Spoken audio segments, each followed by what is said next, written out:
Welcome to Section 420, Talking Yankees, the podcast. Well, that was easy. Well, not actually, but Yankees come away with the opening day win with a 4-2 win there, which made you bite your nails a little bit there in the ninth inning with new closer Devin Williams almost giving the game away, which had been just catastrophic. I mean, the Yankees were pretty much rolling along 4-1 there, and if to make your debut like that in front of the home crowd and lose, blow a save, and kind of maybe part of the reason now the Yankees have the facial hair, update as they do is because of you. And with all that in mind, you go out there and blow a save like that would have been catastrophic. But thank goodness that did not be the case, and the Yankees hold on for the 4-2 win there and win opening day and start off the season by 1-0. So we'll react to the game, take a look back at it, some of the highs, some of the lows. Mostly highs. It was a pretty close game again. The ninth inning they got a little dicey, but you figure at some point they would come, try to poach through. I mean, the Brewers kind of sleepwalked through most of the game there, and it kind of wasn't exactly a exciting, thrilling game. I think maybe because of the 3 o'clock start and the shadows and all that there, so it wasn't really an offensive game. But nevertheless, we'll get into the whole thing. But before we get started, make sure you subscribe to this podcast. We've got a whole season, got 161 games left, so make sure you subscribe to this podcast. Get updates throughout the season. News on the team, anything like that, updates, my take on stuff, and also more off the field Yankee stuff as well. So a bunch of goodies there. You want to be a podcast subscriber. And there's also the YouTube version of the show, Section 420 Talking Yankees.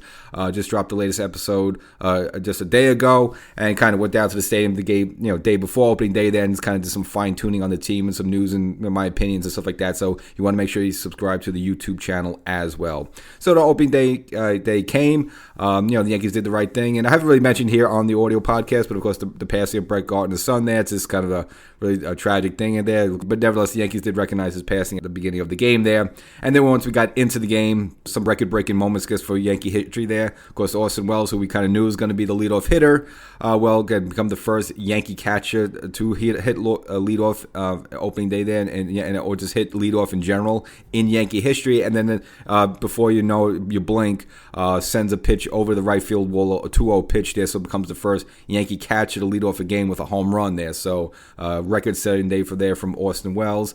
And those Wells, you can see against Freddie Peralta there. The Brewers pitcher there, I mean, he wasn't terrible. Obviously, I think he's had some bad luck on a couple pitches there, one of them being the Wells home run, which just went over the wall. And then an inning later, Anthony Volpe going opposite field, kind of uppercutting a pitch. Probably, get a high out of the zone there, but just getting enough to this muscle over the right field wall there for an opposite field home run.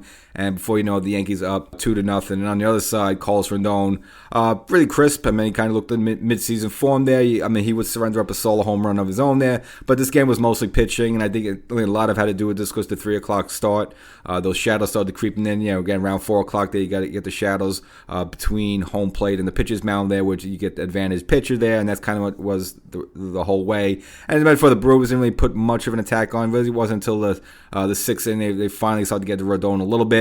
Had a bases loaded situation where they had to go to Tim Hill, which was interesting because you're taking a lefty outfield on the lefty, but obviously Rodon was tiring. But really through the first 5, he was on cruise control. But then probably you see this, first start of the year. You're up in New York now. It's a little colder. I mean, the temperatures were around 40, 45 degrees at the start of this game there. And, the Yankees been used to Florida for the past couple of weeks there. So all that being said, I think Rodon did a good job. Had to be taken out, and Tim Hill was able to get a ground out force out to get out of the jam there. And then the Yankees really put this one away in the 7th inning, thanks to some help with Ben Rice getting on, as well as Cabrera. And then Judge didn't really have a great game himself there, but had a bit of a lucky hit there. So screaming line drive ball to towards third base, hit the bag actually. So the Yankees got a lucky bounce there, and then the ball kind of went into left field. Obviously, Rice is able to score there, which then set up Bellinger with a man on third base with less than 2 outs there. Now, this was kind of a bit of a gutsy call by Cabrera on third base, which, if this didn't go well, I mean, it seemed like he was going to be thrown out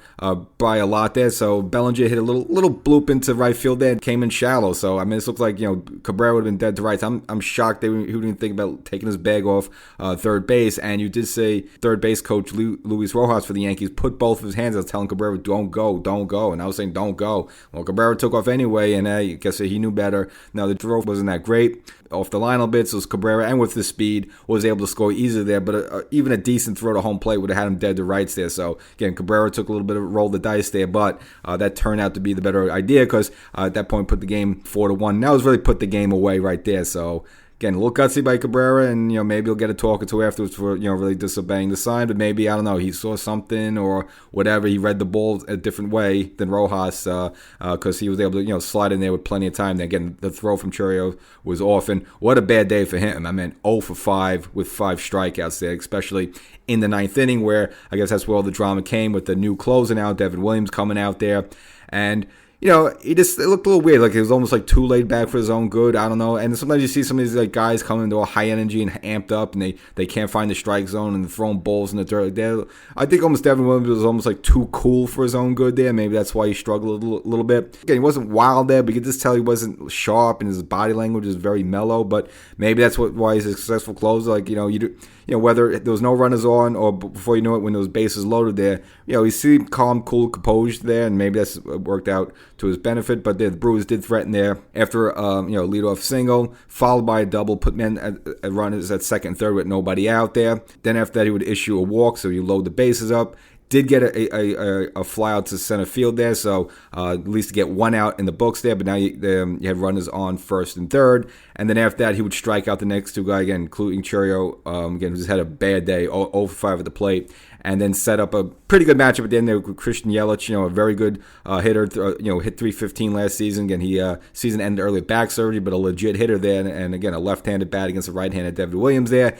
Battled, able to get the count. Before 2-2, and this was almost probably going to be his last batter there because he was even getting up to 35 pitches, and only last season he only went over 25 pitches twice, and ready now his first game with the Yankees, well over 25 pitches there, so I wasn't sure how much more of a leash Boone was going to go with him, but luckily able to get a swing and strike, third out for Yelich. A ball kind of up and in there. I mean, if he laid off it, borderline, maybe it would have been a ball, but again, it was kind of too close to takes there. But Devin Williams is able to get that ball right under his wrist there and get the swing and third strike. And obviously Yankee fans were able to breathe a sigh of relief. Of course, again, if you blow that save like that in that situation, I can't really think of the situation. Yankees, so many years Mariano Rivera was the closer, so you don't even think about it much. But can't remember the Yankees ever bringing like a big name closer like that and just blowing a save in a big spot. I mean, again, that would have been beyond terrible there. I just can't remember that ever happening in recent history, and luckily that wasn't the case there. So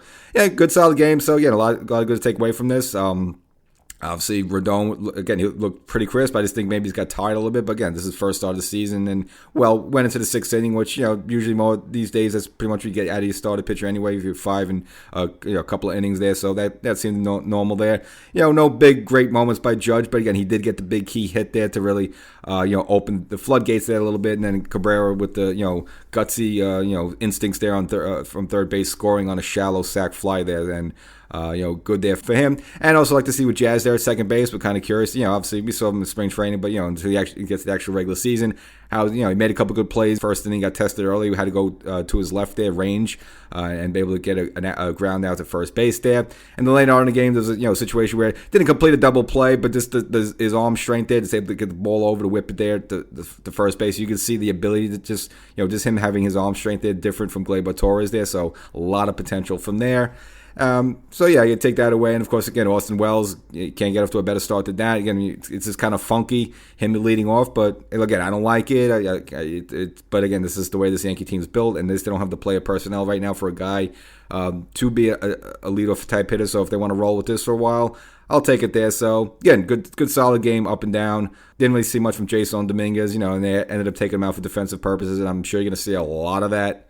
At various points as the season. So the Yankees put the first one away, 4-2. Devin Williams gets his first save, may just sweat over it, but again, if that's his only way of having some jitters and stuff and he wants to get out of his system, well, good. Hopefully it's out of his system. So we'll catch you next time.